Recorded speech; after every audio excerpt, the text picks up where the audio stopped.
What about gasoline at $4 a gallon? What about 30% of America's mortgages at risk of foreclosure? The future has arrived here in the United States, and the bad news is we didn't get ready for it.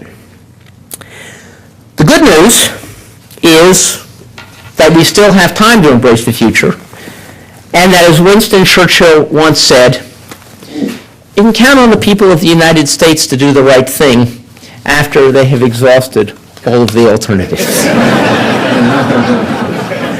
My friends, we have exhausted all the alternatives. Here's a cell phone. Almost everybody here has one.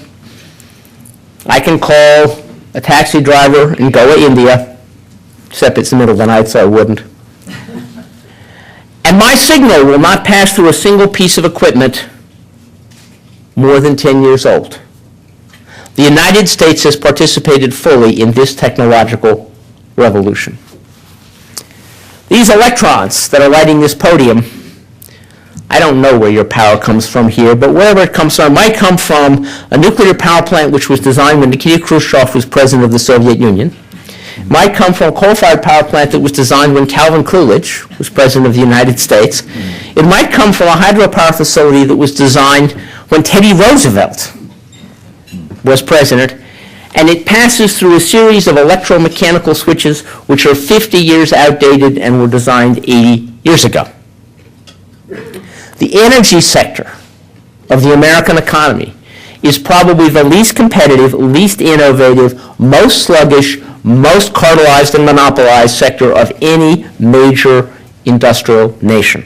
There's nothing quite as bad as America's energy sector when it comes to observing the basic rules of a free market and of innovation and competition. The good news is it's very easy to improve.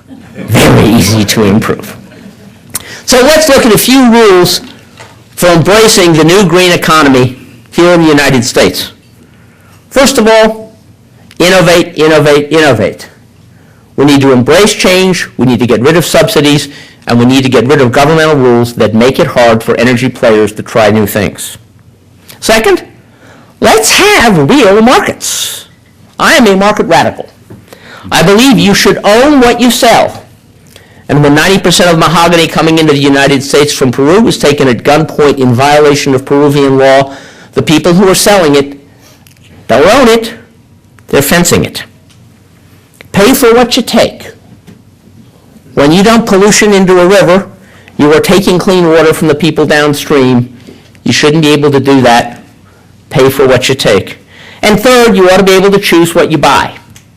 I have a Prius. It's great I have a Prius. I'm glad I have the option to have a Prius. I don't drive very much. I don't really need a Prius for my pocketbook. What about a plumber who drives 100,000 miles a year and would like to have an efficient pickup truck? Actually, at this point, he's probably very powerfully motivated to buy an efficient pickup truck. Good luck. Ford won't give him one. People ought to be able to choose what they buy. And we need government to do what government does well. What government does well is to invest in common resources. It should invest in restoring the biological commons, the grasslands, forests, and fisheries that we've trashed over the last century. And it also ought to invest in social commons, good public schools, good transportation system, infrastructure, things that make it possible for a new green economy to arrive quickly. If we restore the wetlands in New Orleans, the next Katrina won't reach the coast. If we bring back the prairie grasses, we can start storing carbon in our soil. And if we restore the Everglades, the fresh water that flows over them will help protect the aquifers of South Florida from saltwater intrusion, which otherwise global warming will certainly bring. What's the new economy going to look like? How will we know when we get there? Well, people won't worry about their utility bills anymore. In fact, if you buy a new house in 20 years, you shouldn't have a utility bill. We ought to be building high-performance buildings that are carbon neutral and that can basically use so little energy that you can generate for yourselves on site. Now, what's not to like about not having a utility bill? The city of Toronto has just undertaken a program to retrofit its existing low-income housing. It's earning 20%. There are very few investments you can make in the economy where you can earn 20%. Retrofitting leaky buildings is one of the best places we could be putting our dollars. We'll be driving new kinds of cars. They may be plug-in hybrids, they may be all electric, they may be compressed air. They won't be internal combustion engines, which for every gallon of gasoline you burn, waste 98% of it in the form of heat and only 2% of it in the form of kinetic energy, which moves the cylinders. You won't be driving that kind of a car when the new green economy arrives, and you won't miss it. You're going to have a smart grid, one that can take a little solar power from your roof, some solar power from the California desert, some wind off of the Great Plains, mix it together, and keep the lights on at a fraction of the present cost and a fraction of the price to the earth.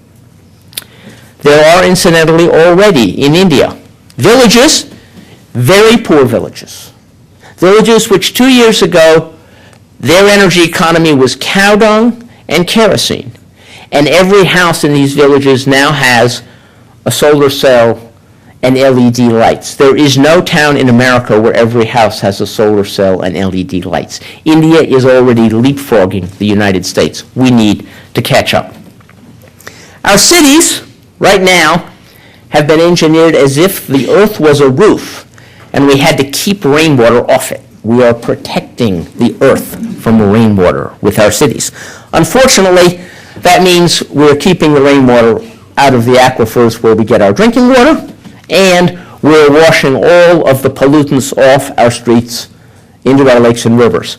We need to re-engineer our cities to be more like sponges. Mayor Daley in Chicago has launched a major new program this year. Every alley in the city of Chicago will have its paving torn up and replaced by a permeable surface which will allow rainwater to stop being a stormwater problem and start being a clean water resource. That's what a green economy will look like. The time we've squandered has left us with a big need for a big hurry. We have not had leadership. I'm not going to say it's time for new leadership. You can only ask for new leadership if you're replacing leadership.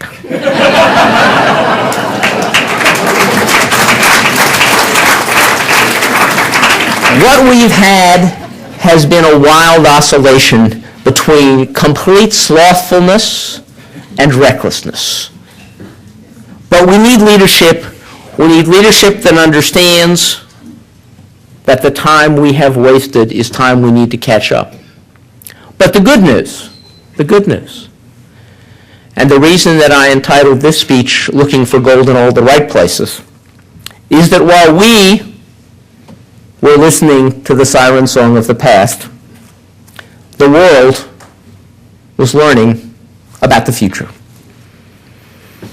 As Americans, we are used to the idea that we teach others. The time has come for us to learn from the rest of the world and embrace the 21st century. Thank you very much.